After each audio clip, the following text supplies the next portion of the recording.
باشیم. نازم کن یا بمیر. ها؟ چی؟ نازم کن یا بمیر. خیلی خوب گربه جون، آروم بگیر باشه. مرگ انتخاب شد. میاو. همه با هم چپ بلو های. ای جانم، شهرام روسپره بهتون افتخار میکنه، چه برسه به شب پرش.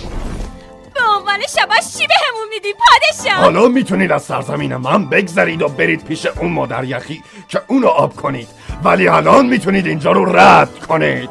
پس بزنید قدش. بزن قدش. ماشاءالله. حالا پایین خیلی کندی. به آیس کریم سلام برسون. اون کراش بچگیمه. خیلی خالی. بزن بریم از این ور. او راستی به عنوان کسی که اصلا بلد نیست برقصه با خردادیان داری رقابت میکنی یا؟ میو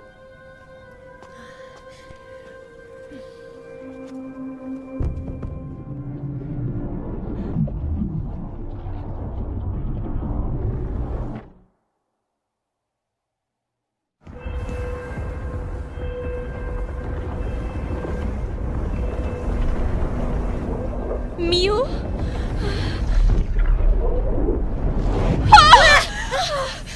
بهتره بریم.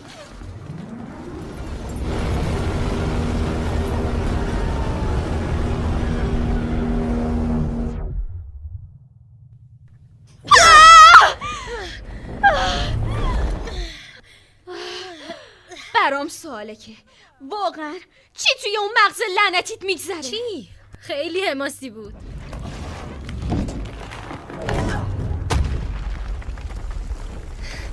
بیجام بادو.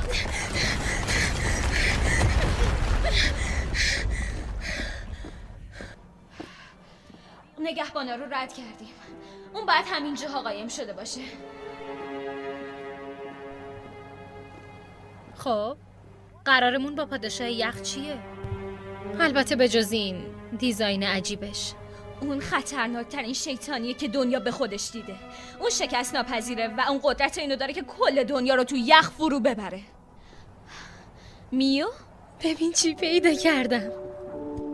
از اون گربه لعنتی دور شو. ای خدا تو چقدر قشنگی. همون پادشاه یخه. این بچه کوچولو ولم کن بابا. داستانش از رو گربه سر کوچه‌مون ساختم. اون کوچولوی یاغی و هیولای به تمام معناست. میفته دنبال پرنده ها و سنجابا و موشا یا هر چی.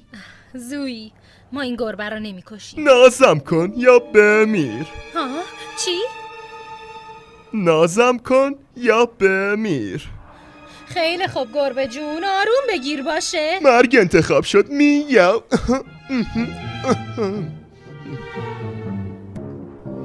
اجازه هست که بپرسم کی آرامش منو به هم زده بدون اینکه منو بغل کنه؟ ما اینجاییم تا به سلسله یخبارتو تا ابد پایان بدیم. راستشو بخوای تا حالا انسان به عنوان وعده غذایی نخوردم. چقدر شرم‌آوره برای پادشاهی مثل من. امروز روز شانس منه. اونم میتونه شیپ شیفتینگ کنه. اون مرواریده روی پیشونیش منبع قدرتشه. ما باید نابودش کنیم. میاو.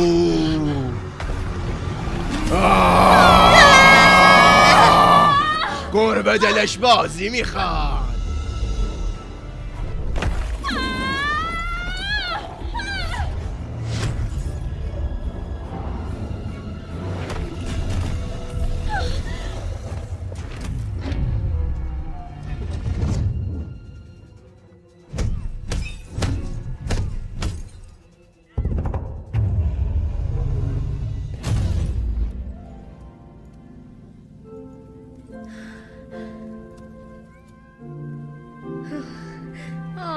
نه نزار گولت بزنه. برو ور چخه بیشته.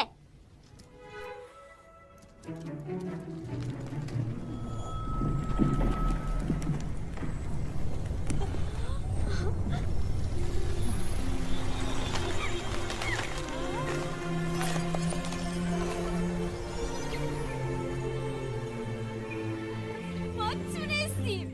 بهار و امید برای بار دیگر بر این سرزمین بازگردانده شد و مردم برای همیشه میتونن به خوبی و خوشی زندگی کنن. سخنرانی داشتی. حال کردی نه؟ چیه اون وقت؟ نجات دادن دنیا رو. آره حال داد. کدوم قسمتش بیشتر بهت حال داد؟ خیلی خوب باشه. اون قسمت میمون پارتیش خوش گذشت. ایول میدونستم بهت خوش میگذره. گلیچ؟ چه عجب. دلم واسه اینجا تنگ میشه. بیا از اینجا بریم.